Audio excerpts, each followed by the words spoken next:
মিষ্টি জিনিস কার না পছন্দ, সবার পছন্দ। ছোট বলেন বড় বলেন সবারই পছন্দ। আর যদি হয় পুডিং তাহলে তো আরো পছন্দ। আসসালামু আলাইকুম, সবাই কেমন আছেন? আজকে আমি মাত্র 2টা ডিম দিয়ে একটা পুডিং বানাবো। আমাদের রাইসামণি তো খুবই পছন্দের, সে যে কত মজা করে খায়, আমাদেরও খুব পছন্দের। তা আমি এখানে হাফ লিটারের দুধ নিয়ে একটা পাতিলে এটাকে জাল দিতে দিয়েছি। একটা এলাচ দিয়েছি যেন গ্রানটা খুব সুন্দর হয়। এলাচটা দিলে পুডিংটা থেকে খুব সুন্দর একটা গ্রান আসে।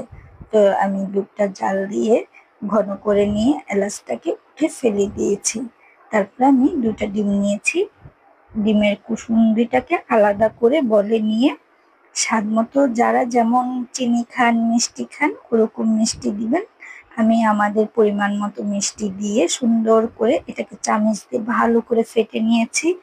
একদম ভালো করে ফেটতে হবে যেন কোনো কিছুই না থাকে, আস্তে আস্তে না থাকে। আর এদিকে আমি ক্যারামেলটা রেডি করে নিচ্ছি। আমি যে বাটিতে পুডিংটা বসাবো ওই বাটিতেই ক্যারামেলটাকে রেডি করে নিচ্ছি।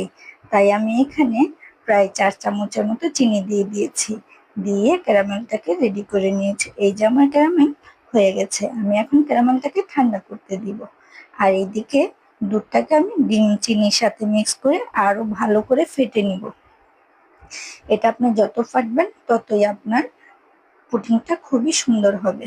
তা আমি ক্যারামেলের মধ্যে বাটিতে দুধটাকে ঢেলে দিয়েছি, ঢেলে দিয়ে এই যে আমি ফ্রাই প্যানে বড় পাতিলে পানি বসিয়ে রেখেছিলাম, পানিটা ফুটে গেছে। ওই পানিটার উপরেই আমি এই টিফিন বাটিটা বসিয়ে দিব, পুডিং এর বাটিটা ভালো করে ঢাকনা দিয়ে ঢেকে ওই ফ্রাই প্যানের পাতিলাটাকে ভালো করে আমি ঢেকে দিব। ওই ছিদ্রটার মধ্যে আমি একটু পেপার দিয়ে দিব, কাগজ দিয়ে ওইটাকে আরো ঢেকে দিয়ে এই যে 40 মিনিট পরে আমি এটার ঢাকনাটা উঠিয়ে একটু চেক করব। একটা শলা নিয়ে, টুথপিকও নিতে পারেন আপনারা, নিয়ে এটাকে ট্রাই করতে পারেন। তা আমি দেখলাম এটা শলার সাথে লাগে না।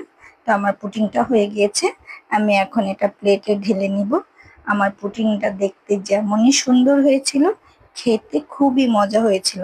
মাত্র 2টা ডিম দিয়ে এত সুন্দর পুডিং হবে ভাবতে পারিনি। আমার ক্যারামেলটা একটু বেশি হয়ে গেছিল তাই রংটা এমন লাগছে, কিন্তু খেতে খুবই মজা হয়েছিল।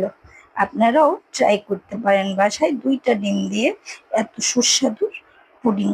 আমার ভিডিওটা আজকে এ পর্যন্ত। সবাই ভালো থাকবেন, সুস্থ থাকবেন। আল্লাহ হাফেজ।